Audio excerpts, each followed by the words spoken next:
ಕೂಡಿ ಬಂದಿರುವ ಎಲ್ಲರಿಗೂ ಕೂಡ ನಾವು ಹೃದಯಪೂರ್ವಕವಾಗಿ ವಂದನೆಗಳನ್ನು ತಿಳಿಸ್ತಾರೆ. എല്ലാവർക്കും ഞാൻ യേശു നാമത്തിൽ വന്ദനം. ಪ್ರಾಮುಖ್ಯವಾಗಿ ನಮ್ಮ ಸಭೆ ವೈಸ್ ಪ್ರೆಸಿಡೆಂಟ್ ಆಗಿರುವ ನಮ್ಮ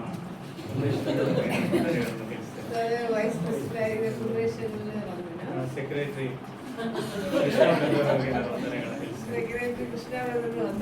ನಾನು ಯಾಕೆ ಈ ರೀತಿಯಾಗಿ ಹೇಳಿದೆ ಅಂದ್ರೆ ಸಭೆಯಲ್ಲಿ ಒಬ್ಬೊಬ್ಬರಿಗೆ ಒಂದೊಂದು ಜವಾಬ್ದಾರಿಗಳಿದೆ. ಒಳ್ಳೆ ಸಿಂಗರ್ ಇದ್ದಾರೆ, ಆಮೇಲೆ ಒಳ್ಳೆ ರೀತಿಯಾಗಿ ಸಂಡೇ ಸ್ಕೂಲ್ ಟೀಚರ್ಸ್ ಇದ್ದಾರೆ, ಆಮೇಲೆ PIP ಲೀಡರ್ಸ್ ಇದ್ದಾರೆ. ಅವ್ರಿಗೆಲ್ಲ ಒಂದೊಂದು ಜವಾಬ್ದಾರಿ ಇದೆ. ಕೆಲವೊಬ್ರು ಸಭೆ ಚಾಪೆ ಹಾಕೋ ಲೀಡರ್ಸ್ ಇದ್ದಾರೆ, ಕಿಚನ್ ಲೀಡರ್ಸ್ ಇದ್ದಾರೆ. ಒಂದೊಂದು ಜವಾಬ್ದಾರಿ. ಸಭೆ ಅನ್ನೋದು ಅನ್ನೋದು ಒಬ್ಬರ ಥಾಮಸ್ ಪಾಸ್ಟರ್ದಾಗ್ಲಿ ಇಲ್ಲ ನನ್ನದಾಗ್ಲಿ ಅಲ್ಲ, ಎಲ್ಲದ್ದು ಸೇರಿ ಆಗಿದೆ ಸಭೆ. ಆಮೇಲೆ ಸಭೆ ಅನ್ನೋ ಒಂದು ಅದರ ಅರ್ಥವು ಅದೇ ಆಗಿದೆ. ಆಮೇಲೆ ನಾವೆಲ್ಲ ಒಟ್ಟಾಗಿ ಸೇರಿ ಸಭೆಯನ್ನ ನಾವು ಮುಂದಕ್ಕೆ ಕರೆದುಕೊಂಡು ಹೋಗ್ಬೇಕು. ಮುಖ್ಯವಾಗಿ ಇವತ್ತು ಥಾಮಸ್ ಪಾಸ್ಟರ್ ನಮ್ಮ ಮಧ್ಯದಲ್ಲಿ ಇಲ್ಲವಲ್ಲೋ. ಆಮೇಲೆ ಅವರು ಒಂದು ಮರಣಕ್ಕಾಗಿ ಅವರು ಪಾಸ್ಟರ್ ಫೋನ್ ಮಾಡಿದಾಗ ಹೇಳಿದ್ರು, ಮರಣದಲ್ಲಿ ಬ್ಯುಸಿ ಆಗಿದ್ದೇನೆ. ಆಂಬುಲೆನ್ಸ್ ಅಲ್ಲಿ ಹೋಗಿದ್ದಾಗ ನಾವು ಫೋನ್ ಮಾಡಿದ್ರೆ ಅವರು ಆ ವಿಚಾರದಲ್ಲಿ ಅವರು ಬ್ಯುಸಿ ಆಗಿದ್ದಾರೆ.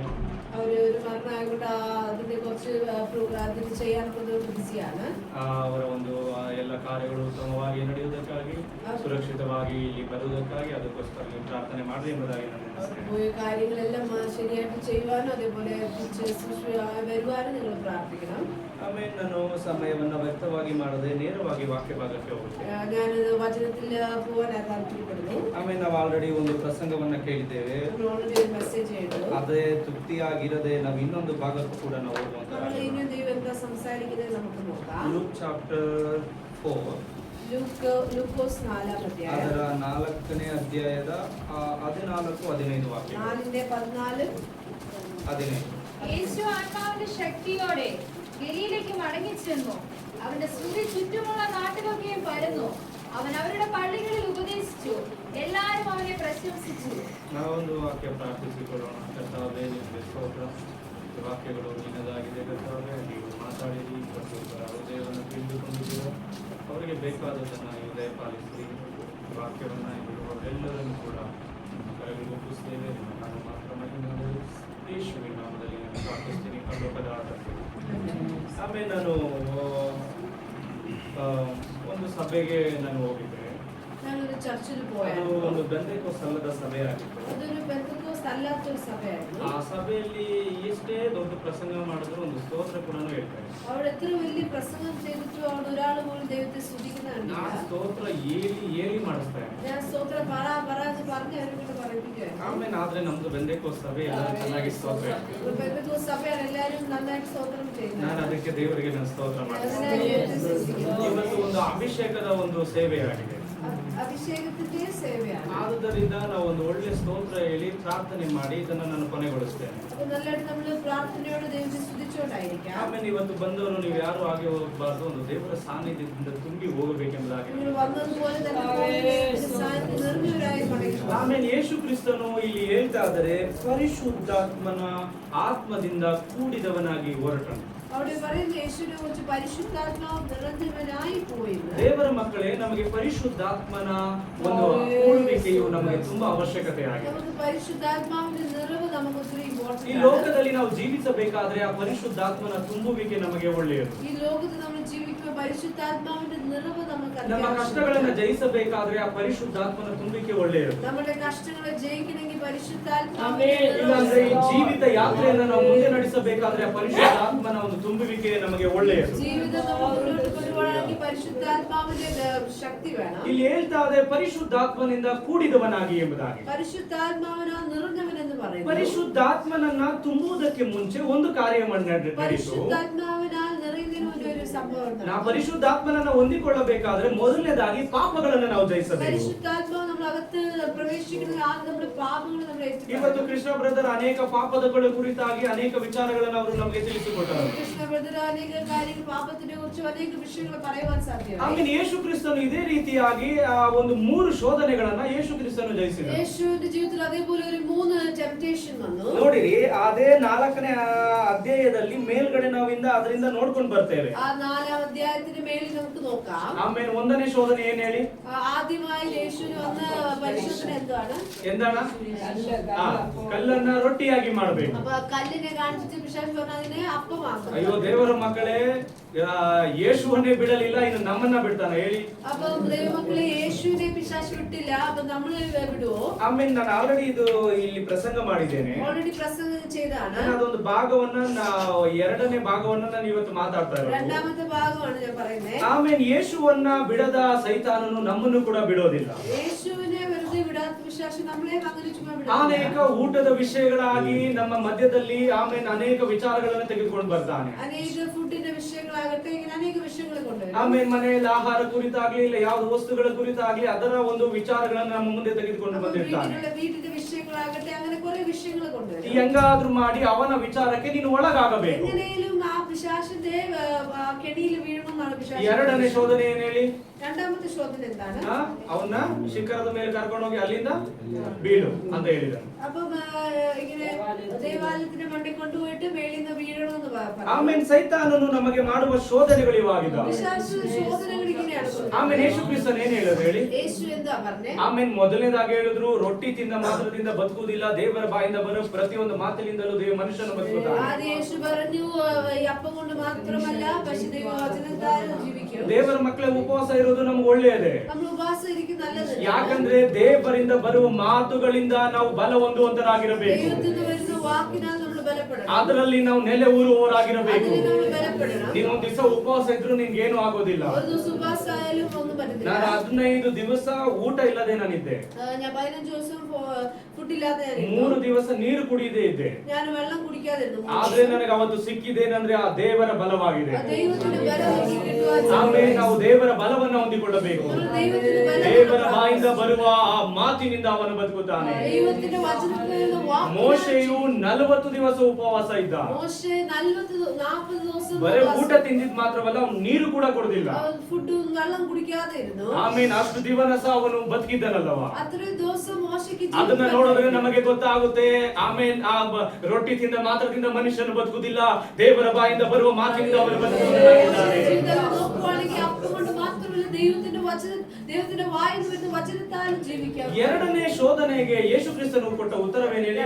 രണ്ടാമത്തെ പരീക്ഷയ്ക്ക് യേശു കൊടുത്ത ഉത്തരം എന്താണ്? ಆಮೇಲೆ ದೇವರಾದ ಕರ್ತನನ್ನ ಪರೀಕ್ಷಿಸಬಾರದು.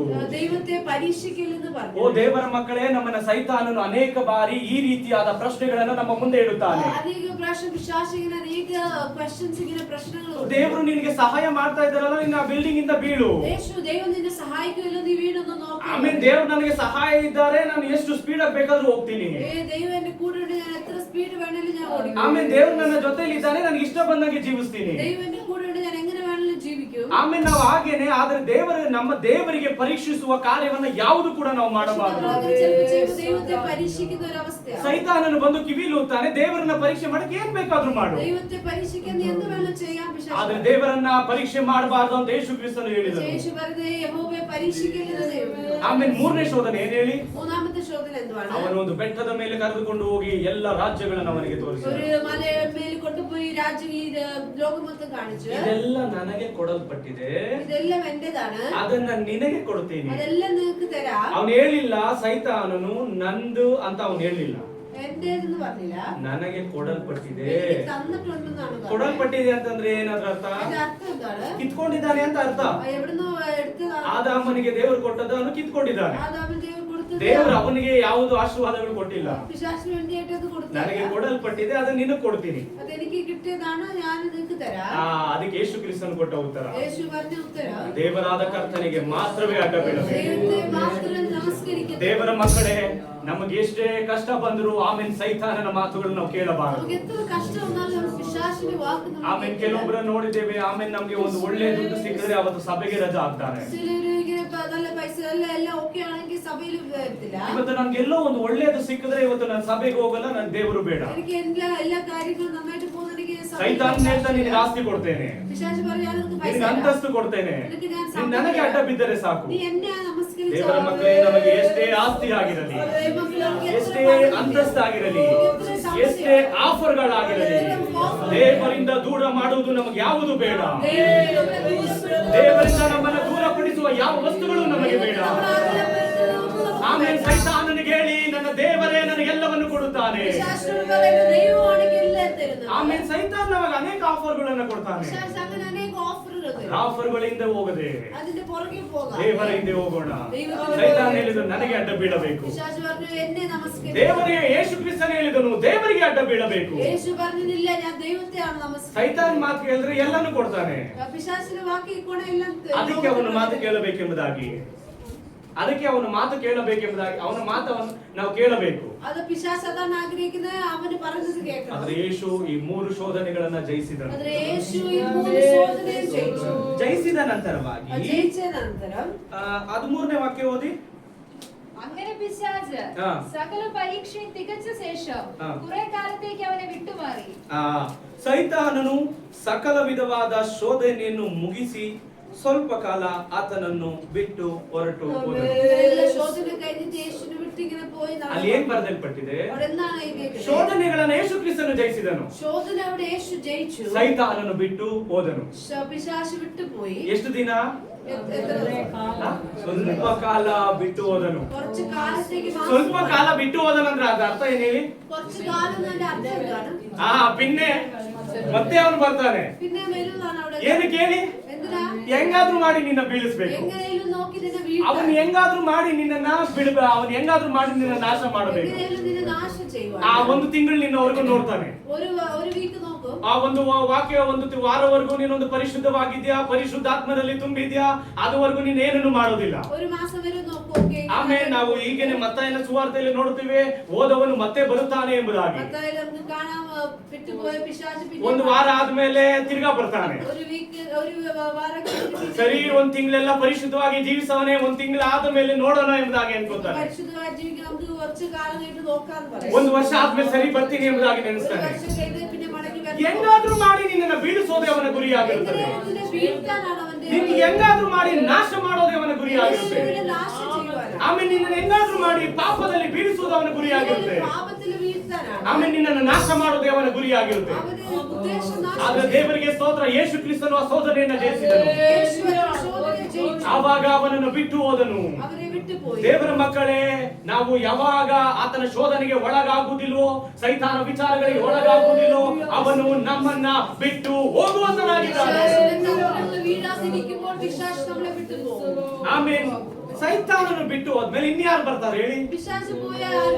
ಆಮೇಲೆ ಸೈತಾನನ್ನು ಬಿಟ್ಟು ಹೋದ್ಮೇಲೆ ಆ ಪ್ಲೇಸ್ಗಳೆಲ್ಲ ಖಾಲಿಯಾಗಿರುತ್ತೆ. ಆಮೇಲೆ ಖಾಲಿ ಆದ್ಮೇಲೆ ನಾವೇನ್ ಮಾಡ್ಬೇಕು ಹೇಳಿ? ಅವ್ರ ಪ್ರೇಸಿ ಸಿಸ್ಟರ್ ಗ್ಲಾಸ್ ಇಟ್ಕೊಂಡಿದ್ದಾರೆ, ಅದ್ರೊಳಗೆ ನೀರ್ ಖಾಲಿ ಆಗುತ್ತೆ. ಖಾಲಿ ಆದ್ಮೇಲೆ ಅದ್ರೊಳಗೆ ಏನಾದ್ರೂ ತುಂಬಿಸ್ಬೇಕು. ಖಾಲಿ ಆಗಿ ಬಿಟ್ರೆ ಮತ್ತೆ ಏನಾದ್ರೂ ಅದ್ರೊಳಗೆ ತುಂಬಿಡುತ್ತೆ. ನಾವೇನ್ ತುಂಬಬೇಕು ಹೇಳಿ? ಪರಿಶುದ್ಧಾತ್ಮನನ್ನು ತುಂಬಬೇಕು. ಪರಿಶುದ್ಧಾತ್ಮನೊಳಗೆ ತುಂಬಿರುವಾಗ, ಆ ಲೋಟದಲ್ಲಿ ಪರಿಶುದ್ಧಾತ್ಮನ ತುಂಬಿರುವಾಗ ಅದರ ಒಳಗಡೆ ಬೇರೆ ಏನು ಉಯ್ಯೋದಕ್ಕಾಗೋದಿಲ್ಲ. ನಿನ್ನ ಒಳಗಡೆ ಪರಿಶುದ್ಧಾತ್ಮನ ಇರೋದಾದರೆ ಎಷ್ಟು ಜನಕ್ಕೆ ಅರ್ಥವಾಗ್ತಿದೆಯೋ ಗೊತ್ತಿಲ್ಲ. ಆಮೇಲೆ ಪರಿಶುದ್ಧಾತ್ಮನು ನಿನ್ನ ಒಳಗಡೆ ಇರುವುದಾದರೆ ಆಮೇಲೆ ಸೈತಾನನು ನಿನ್ನನ್ನು ಬಿಟ್ಟು ಹೋಗುವಂತನಾಗಿದ್ದಾನೆ. ನೀನಾವೆಲ್ಲ ಪಾಪಗಳನ್ನ ಜಯಿಸುವುದಕ್ಕೆ ಅಧಿಕಾರವುಳ್ಳವನಾಗಿದ್ದೀಯಾ? ಯಾರ್ಯಾರು ನಂಬುವರಾಗಿದ್ದಾರೋ ಒಂದು ಗಟ್ಟಿಯಾಗಿ ಆಮೇಲೆ ಎಂಬುದಾಗಿ ಹೇಳೋಣ. ಆಮೇಲೆ ನಾನು ಅವಾಗ ಹೇಳಿದೆ, ಒಂದು ಸಭೆಗೆ ಹೋಗಿದ್ದೆ ಎಂಬುದಾಗಿ. ಆಮೇಲೆ ಅದು ಬೆಂದೆಕೋಸ್ ಅಲ್ಲದ ನೀರು ಕುಡಿ. ಆಮೇಲೆ ಯಾಕಂದ್ರೆ ಗ್ಯಾಪ್ ಕೊಡೋದಿಲ್ಲ. ಆಮೇಲೆ ಪರಿಶುದ್ಧಾತ್ಮ ಅಂದ್ರೆ ಒಂದು ಬೆಂದೆಕೋಸ್ತಲ್ಲದ ಸಭೆ ಆಗಿತ್ತು. ಅದು ಬೆಂದೆಕೋಸ್ತ ಅಲ್ಲದ ಸಭೆ. ಆಮೇಲೆ ನಾನು ಅವರ ಆರಾಧನೆ ಮಾಡುವಾಗೆಲ್ಲ ನನಗೆ ಗೊತ್ತಾಯ್ತು ಅವ್ರ ಬೆಂದೆಕೋಸ್ತ ಸಭೆ ಅಲ್ಲ. ಅವರ ಆರಾಧನೆ ചെയ്യുന്ന കടമയെ മനസ്സിലായി ಬೆಂದೆಕೋಸ್ತ ಸಭೆ ಅಲ್ಲ. ಅವರು ನನ್ನನ್ನ ಸ್ಪೀಚ್ ಮಾಡೋದಕ್ಕೆ ಕರೆದಿದ್ರು. ಎಲ್ಲ ಮುಗಿಸಿ ನನಗೆ ಸ್ಪೀಚ್ ಮಾಡೋದಕ್ಕೆ ಸ್ಪೀಚ್ ಈ ಸಮಯದಲ್ಲಿ ಪ್ರಸಂಗಕ್ಕೆ ಆಮೇಲೆ ಪ್ರಸಂಗ ಮಾಡಿದ ನಂತರವಾಗಿ ಎಷ್ಟು ಪ್ರಸಂಗ ಮಾಡಿದ್ರು ಅವ್ರಿಗೊಂದು ಅಭಿಷೇಕದ ಕುರಿತಾಗಿ ಹೇಳೋದಕ್ಕೆ ತುಂಬಾ ಸ್ವೀಕಾರ ಮಾಡೋದು ತುಂಬಾ ಕಷ್ಟವಾಗಿತ್ತು. ಅವ ಎತ್ತರ ಪ್ರಸಂಗಿಚಾಲು ನಾನು ಪರಿಶುದ್ಧಾತ್ಮನ ಕುರಿತು പറയുമ്പോൾ ನಾನು ಹಂಗೆ ಸ್ತೋತ್ರ ಮಾಡ್ಕೊಂಡು ಹೆಂಗಾದ್ರೂ ಮಾಡಿ ಅವ್ರಿಗೆ ಅವ್ರು ಏನಾದ್ರೂ ಅನ್ಕೊಳ್ಳಿ ಪರಿಶುದ್ಧಾತ್ಮನ ಒಂದು ಅಭಿಷೇಕ ಅವರು ಹೊಂದ್ಕೊಬೇಕೆಂಬುದಾಗಿ ನಾನು ಆ ಪ್ರಯಾಸ ಪಡುತ್ತಾ ಇದ್ದೆ. ഞാൻ പ്രാർത്ഥിച്ചുകൊണ്ട് പരിശുദ്ധാത്മാവിനെ കുറിച്ച് തന്നെ പറയുവാനിടയായി. ಮೆಸೇಜ್ ಎಲ್ಲ ಮುಗೀತು, ಆದ್ರೂ ಕೂಡ ಪರಿಶುದ್ಧಾತ್ಮನವರು ಹೊಂದ್ಕೊಳ್ಳಿ. ಮೆಸೇಜ್ ಎಲ್ಲ കഴിഞ്ഞ ഒരു ഇങ്ങനെ പരിശുദ്ധാത്മാവിന്റെ കണ്ടില്ല. ಸರಿ, ಒಂದು ಹಾಡಾಡೋಣ ಎಂಬುದಾಗಿ ನೆನೆಸ್ಬೇಕು. ഞാനൊരു പാട്ട് പാടാൻ ಕೊನೆಯದಾಗಿ ಒಂದು ಹಾಡಾಡಬೇಕು. ഒരു പാട്ട് പാടി ಹಾಡಾಡುವಾಗ ಪ್ರಾರ್ಥನೆ ಮಾಡಿದೆ. ഞാൻ പ്രാർത്ഥിച്ചു ಪರಿಶುದ್ಧಾತ್ಮನ ಶಕ್ತಿಯಲ್ಲಿ ಇಳಿದು ಬರಲಿ. പരിശുദ്ധാത്മാവിന്റെ ശക്തി ಆಮೇಲೆ ಇಬ್ರು ಅಭಿಷೇಕ ಹೊಂದ್ಕೊಂಡು രണ്ട് അഭിഷേകം ಅನ್ಯ ಭಾಷೆ ಬಗ್ಗೆ ಮಾತಾಡಿಲ್ಲ. ಅನ್ಯ ಭಾಷೆ ಬಗ್ಗೆ ಅವರು ಮಾತಾಡದ ಒಂದು ಸಭೆಯಲ್ಲಿ ಇಬ್ರು ಅಭಿಷೇಕ ಹೊಂದ್ಕೊಂಡು അന്യ ഭാഷയെ കുറിച്ച് സംസാരിക്കാത്ത ഒരു സഭയിൽ രണ്ടുപേരും ಅದರಲ್ಲಿ ಒಬ್ಬರು ಅನ್ಯ ಭಾಷೆಯನ್ನ ಮಾತಾಡೋದು. ഒരാൾ അന്യ ഭാഷയിൽ സംസാരിച്ചു. ಆಮೇಲೆ ಅದು ಯಾವ ರೀತಿಯಾಗಿ ಆಯ್ತು ಹೇಳಿ? അതെങ്ങനെയായത്? ಅವರು ನಂಬಿಕೆಯಿಂದ ಅವರು ಓ ವಿಶ್ವಾಸಿಸಿ ದೇವರ ಮಕ್ಕಳೇ, ಆಮೇಲೆ ನಂಬದವರಿಗೆ ಅಭಿಷೇಕ ಇಲ್ಲ, ನಂಬದವರಿಗೆ ಆಮೇಲೆ ಅನ್ಯ ಭಾಷೆ ಇಲ್ಲ, ನಂಬುವವರಿಗೆ ಅಭಿಷೇಕವಾಗಿದೆ. ಆಮೇಲೆ ಅವರಲ್ಲಿ ನಂಬಿಕೆ ಇದೆಯೋ ಇಲ್ಲೋ ನನಗೆ ಗೊತ್ತಿಲ್ಲ. അവരിൽ വിശ്വാസം ഉണ്ടോ ಇಲ್ಲಿ ಅನೇಕರ ನಂಬಿಕೆ ಇದೆಯೋ ಅದು ನನಗೆ ಗೊತ್ತಿಲ್ಲ. ഇവിടെ എത്ര പേർക്ക് വിശ്വാസം ഉണ്ടെന്ന് എനിക്ക് ಆದ್ರೆ ದೇವರಿಗೆ ಗೊತ್ತಿರುವಂತದ್ದಾಗಿದೆ. ಆಮೇಲೆ ದೇವರು ನಿನ್ನ ಡ್ರೆಸ್ ಅನ್ನ ನೋಡಿ ಆತನನ್ನು ಬರೋದಿಲ್ಲ, ദൈവത്തിന്റെ ഡ്രസ് ನಿನ್ನ ಸೌಂದರ್ಯವನ್ನ ನೋಡಿ ಬರೋದಿಲ್ಲ. സൗന്ദര്യമല്ല ನೀನೊಂದು ಒಳ್ಳೆ ಸ್ತೋತ್ರ ಹೇಳ್ತಾ ಇದೀಯ ಅನ್ಕೊಳ್ಳಿ. സ്തോത്രം ನಾವು ಒಳ್ಳೆ ಸ್ತೋತ್ರ ಇದ್ದಾರೆ ಎಂಬುದಾಗಿ ನಾನು ಅನ್ಕೊಂತೇನೆ. പറയുന്നത് ഞാൻ ഓർക്കുന്നു. నన్నాటి స్తోత్రం పరినిలో పరువు ఆమె నాకు దైవത്തിന്റെ ಅರಿವುಂಟು. ಅದು ದೇವರಿಗೆ ಗೊತ್ತಿದೆ. ನಿನ್ನ ಒಳಗಡೆ ಇರುವ ನಂಬಿಕೆಯು ದೇವರಿಗೆ ಗೊತ್ತಿದೆ. ಪರಲೋಕದಿಂದ ದೇವರು ನಿನ್ನ ಸ್ತೋತ್ರವನ್ನು ನೋಡುತ್ತಾನೆ. ಇಲ್ಲಿ ಎಷ್ಟು ಜನ ಆ ರೀತಿಯಾದ ಸ್ತೋತ್ರ ಹೇಳುತ್ತಿದ್ದೀರಾ ಗೊತ್ತಿಲ್ಲ. ಆ ರೀತಿಯಾದ ನಂಬಿಕೆ ಯಾರಿಗಿದೆಯೋ ಗೊತ್ತಿಲ್ಲ. ಆಮೇಲೆ ಅವರನ್ನ ಪರಲೋಕವು ನೋಡುತ್ತಾ ಇದೆ. ಆಮೇಲೆ ನಂಬಿಕೆ ಉಳ್ಳವರು ಒಂದು ಗಟ್ಟಿಯಾಗಿ ಸ್ತೋತ್ರ ಹೇಳೋಣ. ನಂಬಿಕೆ ಉಳ್ಳವರು ಒಂದು ಗಟ್ಟಿಯಾಗಿ ಪ್ರಾರ್ಥನೆ ಮಾಡೋಣ. ನಂಬಿಕೆ ಇರುವವರನ್ನ ದೇವರು ನೋಡುವಂತನಾಗಿದ್ದಾನೆ. ಆಮೇಲೆ ನಂಬಿಕೆ ಉಳ್ಳವರ ಮೇಲೆ ಪರಿಶುದ್ಧಾತ್ಮನ ಶಕ್ತಿಯು ಇಳಿದು ಬರುವಂತದಾಗಿದೆ. ಅವರು ಅನ್ಯ ಭಾಷೆಗಳಲ್ಲಿ ಮಾತಾಡುತ್ತಾರೆ.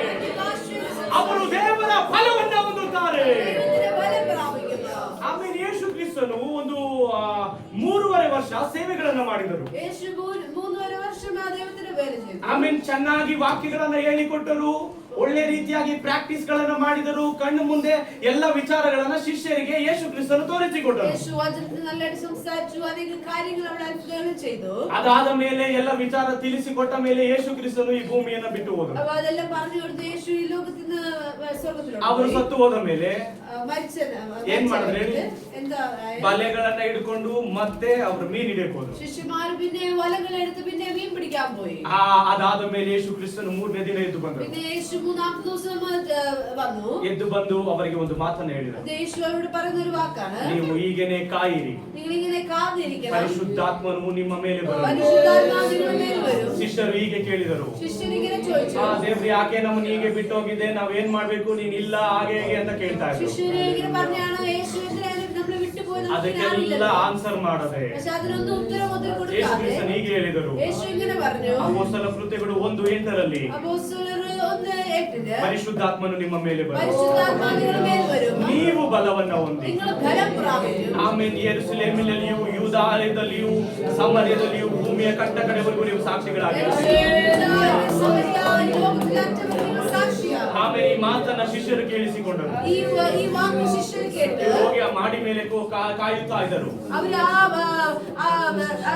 ಈ ಸ್ಥಳത്തിരുന്നു. ಆಮೇಲೆ ಕಾಯ್ದು ಪರಿಶುದ್ಧಾತ್ಮನಿಗೋಸ್ಕರ ಕಾಯುತ್ತಾ ಪ್ರಾರ್ಥನೆ ಅವರು ಮಾಡಿದರು. ಪರಿಶುದ್ಧಾತ್ಮನ ವೇണ്ടി ಕಾತಿരുന്നു. ಪರಿಶುದ್ಧಾತ್ಮನು ಅವರೊಳಗೆ ಬಂದರು. ಪರಿಶುದ್ಧಾತ್ಮ ಅವರಗತ್ತು ಬಂದರು. ಯಾವಾಗ ಒಳಗಡೆ ಪರಿಶುದ್ಧಾತ್ಮನು ಅವರಗತ್ತು ಬಂದರು, ಎಪ್ಪಳಾണ് ಪರಿಶುದ್ಧಾತ್ಮ ಅವತ್ತು ಅವರ ಒಳಗಡೆ ಒಂದು ವ್ಯತ್ಯಾಸ ಉಂಟಾಯಿತು. അപ്പോൾ ಅವರ ಜೀವಿತದಲ್ಲಿ ഒരു മാറ്റം കാണുവാൻ, ಅವರಲ್ಲಿ ಅವಾಗ ಒಂದು ಬದಲಾವಣೆ ಉಂಟಾಯಿತು. ಅವರಲ್ಲಿ ഒരു ಚೇಂಜ್ കാണുവാൻ. ಇವಾಗ ಮೀನ್ ಹಿಡ್ಕೊಂಡು ಅವರು ಹೋಗ್ತಾ ಇಲ್ಲ, ಬಲೆಗಳನ್ನು ಹಿಡ್ಕೊಂಡು ಹೋಗ್ತಾ ಇಲ್ಲ. വല പിടിച്ചോണ്ട് കൊണ്ടല്ല നടക്കുന്നത്. ಯೇಸು ಕ್ರಿಸ್ತನ ಸೇವೆ ಅವರ ಒಳಗಡೆ ಬಂದಿತು. ഇപ്പോൾ അവരകത്ത് യേശുവിനെ ಪರಿಶುದ್ಧಾತ್ಮನನ್ನ ತುಂಬಿದವನಾಗಿ പരിശുദ്ധാത്മാവിനാൽ ಅವರು നിറഞ്ഞവരായി ಪ್ರಸಂಗಿಸಿದರು. അപ്പോൾ അവിടെ ಆ ಪ್ರಸಂಗದ ಮುಖಾಂತರ 3,000 ಜನಗಳು ರಕ್ಷಣೆ ಹೊಂದಿದರು. ಆಮೇಲೆ ಪರಿಶುದ್ಧಾತ್ಮನು ನಿಮ್ಮ ಒಳಗಡೆ ಬರುವಾಗ ನೀವು ಬಲವನ್ನ ಹೊಂದಿ ಆಮೇಲೆ ನೀವು ಬಲವುಳ್ಳವರಾಗಿ ಮಾರ್ಪಡುವಂತರಾಗಿದ್ದೀರಾ. ಪರಿಶುದ್ಧಾತ್ಮನು ನಿಮ್ಮಲ್ಲಿ ಬರುವಾಗ ನೀವು ಅನೇಕ ಸ್ಥಳಗಳಿಗೆ ಸಾಕ್ಷಿಗಳಾಗಿರುವಂತರಾಗಿದ್ದೀರಾ. ಅಲ್ಲಿ ವಾಕ್ಯವನ್ನ ನೋಡೋಣ. 14ನೇ ವಾಕ್ಯದಲ್ಲಿ യേശു ആത്മാവിന്റെ ശക്തിയോടെ ഗലീലയ്ക്ക് മടങ്ങിച്ചെന്നു. അവന്റെ ശ്രുതി ചുറ്റുമുള്ള നാട്ടിലൊക്കെയും പരന്നു. ತರುವಾಯ ಯೇಸು ಪರಿಶುದ್ಧಾತ್ಮನಿಂದ ಕೂಡಿದವನಾಗಿ ತಿರುಗಿ ಗಲಿಲಾಯಕ್ಕೆ ಹೊರಟನು. തിരിച്ച് ഗലീലയിലോട്ട് പോയി നടക്കാം. ಪರಿಶುದ್ಧಾತ್ಮನು ಒಬ್ಬನೊಳಗೆ ಬರುವಾಗ പരിശുദ്ധാത്മാവിൽ നിറയുമ്പോൾ ನೀವೆಲ್ಲರೂ ನನ್ನ ಜೊತೆಲಿದ್ದೀರಾ? ಆಮೇಲೆ ಪರಿಶುದ್ಧಾತ್ಮನು ಬರುವಾಗ പരിശുദ്ധാത്മാവ് വരുമ്പോൾ ಅವನು ಸುಮ್ಮನೆ ಇರೋದಿಲ್ಲ. ആ വ്യക്തി ചുമ്മാ ഇരിക്കത്തില്ല. ಅವನು ಒಂದೇ ಸ್ಥಳದಲ್ಲೂ ಕೂಡ ಇರೋದಿಲ್ಲ. ಅವನು ഒരു സ്ഥലത്ത് ഇങ്ങനെ ഇരിക്കത്തില്ല. ಕರ್ನಾಟಕದಲ್ಲಿ ಅನೇಕ ಜನಗಳನ್ನು ನೋಡಿದ್ದೇನೆ. ಕರ್ನಾಟಕದಲ್ಲಿ ಅನೇಕ ഞാൻ കണ്ടിട്ടുണ്ട്. ಅವರ ಮನೆಯನ್ನು ಕೂಡ ಅವರು ಜಾಸ್ತಿ ಬಿಟ್ಟು ಹೋಗೋದಿಲ್ಲ. ಅವರು വീട് ಬಿಟ್ಟು ಅವರು ಎവിടെ ಹೋಗೋದಿಲ್ಲ. ಆಮೇಲೆ ಅವ್ರ ನೆಂಟರ ಮನೆಗೆ ಹೋದ್ರೂ ಜಾಸ್ತಿ ದಿನ ಇರೋದಿಲ್ಲ, ಹಾಗೇನೆ ಬಂದ್ಬಿಡ್ತಾರೆ. ಅವರು ರಿಲೇಟಿವ್ಸ್ അവിടെ പോവാനുള്ള പെട്ടെന്ന് ಅವರು വീട്ടിലോട്ട് മടങ്ങി വരും. ಆದರೆ ಕೇರಳದಲ್ಲಿ ಕೆಲವೊಬ್ಬರನ್ನು ನೋಡಿದ್ದೇನೆ. ಕೇರಳದಲ್ಲಿ ನಾನು ശ്രദ്ധിച്ചു. ಅವರು ಮನೆಯಲ್ಲೇ ಇರೋದಿಲ್ಲ, ಅವರು വീട്ടിലೇ ಇರಿಕತ್ತಾರೆ. ಅನೇಕ ಕಂಟ್ರಿಗಳಲ್ಲಿ ಇರುತ್ತಾರೆ. ಅವರು ಬೇರೆ ಬೇರೆ ಕಂಟ್ರಿ. ಅದರ ಅರ್ಥ ಏನು ಗೊತ್ತಾ? ಯೇಸು ಕ್ರಿಸ್ತನು ಪರಿಶುದ್ಧಾತ್ಮನನ್ನು ಹೊಂದಿಕೊಂಡನು. ಪರಿಶುದ್ಧಾತ್ಮವನ್ನ ನಿರೂಪಿಸಿ ಅವನು ಒಂದು ಸ್ಥಳದಲ್ಲಿ ಇರಲಿಲ್ಲ, ಗಲಿಲಾಯಕ್ಕೆ ಹೊರಟು ಹೋದನು. ಯೇಸು ಒಂದು ಸ್ಥಳದಲ್ಲಿ ಇರಲಿಲ್ಲ, ಅನೇಕ ಸ್ಥಳಗಳಲ್ಲಿ ಹೊರಟು ಹೋದನು. ಓ ದೇವರ ಮಕ್ಕಳೇ, ಪರಿಶುದ್ಧಾತ್ಮನು ನಿಮ್ಮ ಒಳಗಡೆ ಇರುವಾಗ ಓ ಪ್ರೈಸ್ ಲಾರ್ಡ್, ನಿಮ್ಮನ್ನ ಒಂದೇ ಸ್ಥಳದಲ್ಲಿ ಇರೋದು ದೇವರು ಬಿಡೋದಿಲ್ಲ. ಅನೇಕ ಸ್ಥಳಗಳಲ್ಲಿ ದೇವರು ನಿಮ್ಮನ್ನ ಕಳಿಸಿಕೊಡುವಂತನಾಗಿದ್ದಾನೆ. ಆಮೇಲೆ ನಿಮ್ಮನ್ನ ಅನೇಕ ದೇಶಗಳಿಗೆ ಕಳಿಸಿಕೊಡುತ್ತಾನೆ. ನೀವು ಇಲ್ಲ ಇರೋದಕ್ಕೆಲ್ಲ ದೇವರು ಇಷ್ಟಪಡೋದು ನಿಮ್ಮನ್ನ ಅನೇಕ ಸ್ಥಳಗಳಿಗೆ ಕಳಿಸಿಕೊಡುವುದಕ್ಕಾಗಿ. ಏನಕ್ಕೆ ಅನೇಕ ಸ್ಥಳಗಳಿಗೆ ಕಳಿಸಿಕೊಡೋದು? ಅಲ್ಲಿ ಸಾಕ್ಷಿಗಳಾಗಿ ಜೀವಿಸುವುದಕ್ಕಾಗಿ, ಯೇಸುವಿನ ಸುವಾರ್ತೆಗಳನ್ನ ಸಾರುವುದಕ್ಕಾಗಿ, ಯೇಸುವನ್ನ ಮಹಿಮೆಪಡಿಸುವುದಕ್ಕಾಗಿ, ನಿನ್ನ ಮುಖಾಂತರವಾಗಿ ಅಲ್ಲಿ ಸೇವೆ ನಡೆಯುವುದಕ್ಕಾಗಿ. ಎಷ್ಟು ಜನಕ್ಕೆ ಅರ್ಥವಾಗುತ್ತಿದೆಯೋ ಅವರು ಗಟ್ಟಿಯಾಗಿ ದೇವರಿಗೆ ಮಹಿಮೆ ಸಲ್ಲಿಸೋಣ.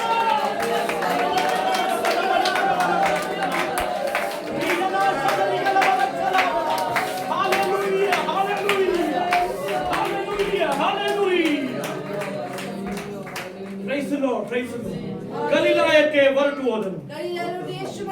ಆತನ ಸುದ್ದಿಯು ಸುತ್ತಲಲ್ಲಿರುವ ಪ್ರಾಂತದಲ್ಲೆಲ್ಲ ಹಬ್ಬಿಕೊಂಡಿದೆ. യേശുവിനെ കുറിച്ച് ആ ചുറ്റുമിരിക്കുന്നവരെ ಪರಿಶುದ್ಧಾತ್ಮನು ನಿನ್ನ ನನಗೆ ಕಳಿಸಿಕೊಡುತ್ತಾನೆ. ಪರಿಶುದ್ಧಾತ್ಮ ನಿನ್ನ ಕಳಿಸಿಕೊಟ್ಟ ನಂತರವಾಗಿ ಯೇಸುವಿನ ಹೆಸರು ಊರಲ್ಲೆಲ್ಲ ಹಬ್ಬಿತು.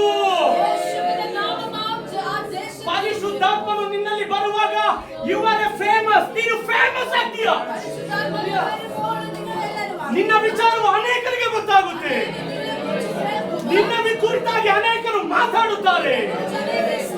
ನಿನ್ನ ಹೆಸರು ಎಲ್ಲ ಕಡೆ ಕೇಳಿಸಲ್ಪಡುತ್ತದೆ.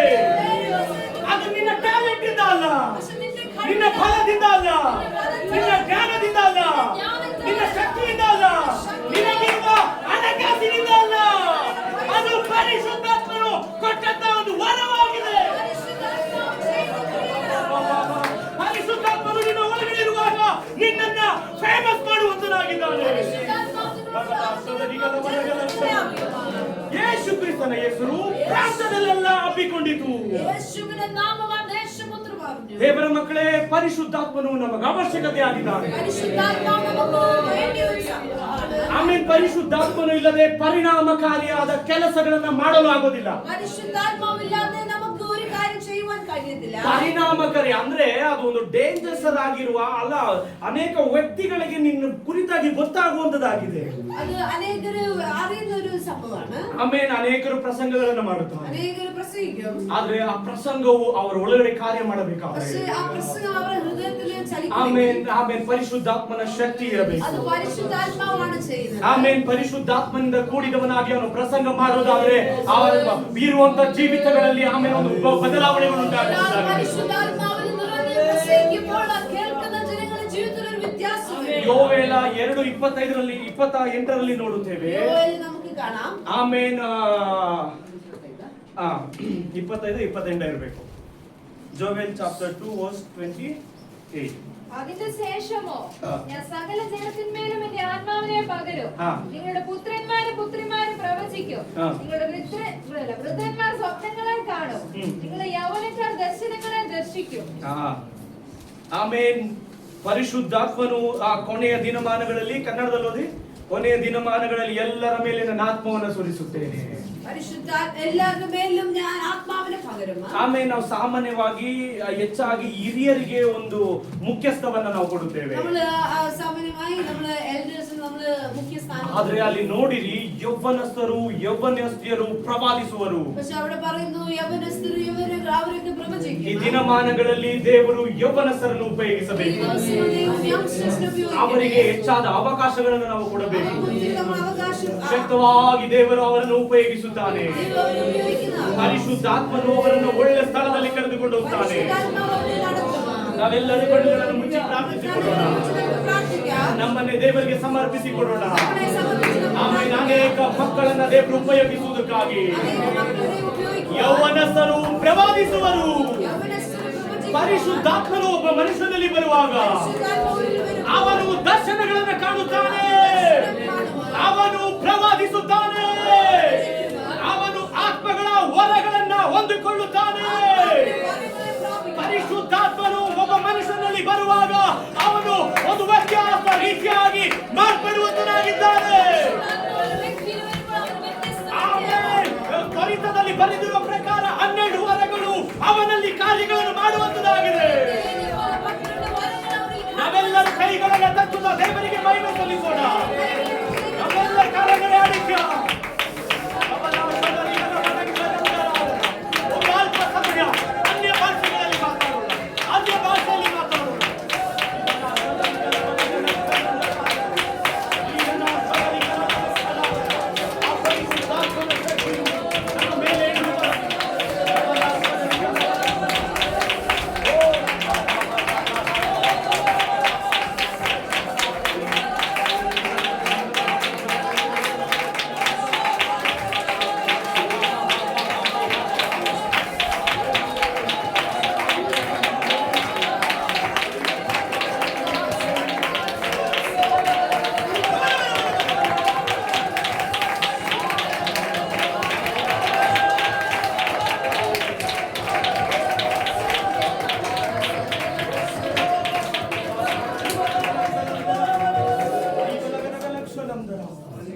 ಆಮೇಲೆ ಶಿಷ್ಯರೆಲ್ಲರೂ ಯೇಸುವಿನ ಬಲವನ್ನ ಹೊಂದಿಕೊಂಡರು. ಅವರು ರಕ್ತ ಸಾಕ್ಷಿಗಳಾದರು. ಅವರ ಹೆಸರುಗಳು ಇವಾಗಲೂ ಕೇಳಿಸಲ್ಪಡುತ್ತಾರೆ. ದೇವರ ಮಕ್ಕಳೇ, ಇದರಲ್ಲಿ ಇನ್ನೊಂದು ಭಾಗವಿದೆ, ಅದು ಹೇಳಿದ್ರೆ ನಾವೇ ಆಶ್ಚರ್ಯವಾಗುತ್ತೇವೆ. ಅದು ಕೆಳಗಡೆ ನನಗೆ ಸಮಯವಿಲ್ಲದ್ರಿಂದ ನಾನು ಇಷ್ಟಕ್ಕೆ ನಿಲ್ಲಿಸ್ತೇನೆ. ಪರಿಶುದ್ಧಾತ್ಮನು ಒಬ್ಬ ಮನುಷ್ಯನಲ್ಲಿ ಬರುವಾಗ ಅವರಲ್ಲಿ ಆಗುವ ಕಾರ್ಯಗಳು, പരിശുദ്ധാത്മാവ് വ്യക്തിയിൽ വരുമ്പോൾ അവരെ കൊണ്ട് ചെയ്യാൻ പറ്റുന്ന ಏನೇನು ಕೆಲಸ ಮಾಡುತ್ತಾರೆ ಎಂಬುದಾಗಿ ಬರೆಯಲ್ಪಟ್ಟಿದೆ. അവർക്ക് ചെയ്യാൻ പറ്റുന്നുണ്ട്. ಅದು ಸಾಧ್ಯವಾದರೆ ಬರುವ ದಿನಮಾನಗಳಲ್ಲಿ ತಿಳಿಸಿಕೊಡ್ತೇನೆ. ദൈവം അനുവദിക്കുകയാണെങ്കിൽ ഒരു ദിവസങ്ങളിൽ പറയാം. ಎಲ್ಲರೂ ಈ ಸಮಯದಲ್ಲಿ ಎದ್ದು ನಿಂತುಕೊಳ್ಳೋಣ. ಎಲ್ಲರೂ ಈ ಸಮಯದಲ್ಲಿ ಎದ್ದು ನಿಂತ್ക്കാം. ಒಂದು ಹಾಡನ್ನು ಹಾಡುತ್ತಾ ಆಮೇಲೆ ದೇವರಿಗೆ ಮಹಿಮೆ ಸಲ್ಲಿಸೋಣ. ಪಾಠ ಪಾಡಿ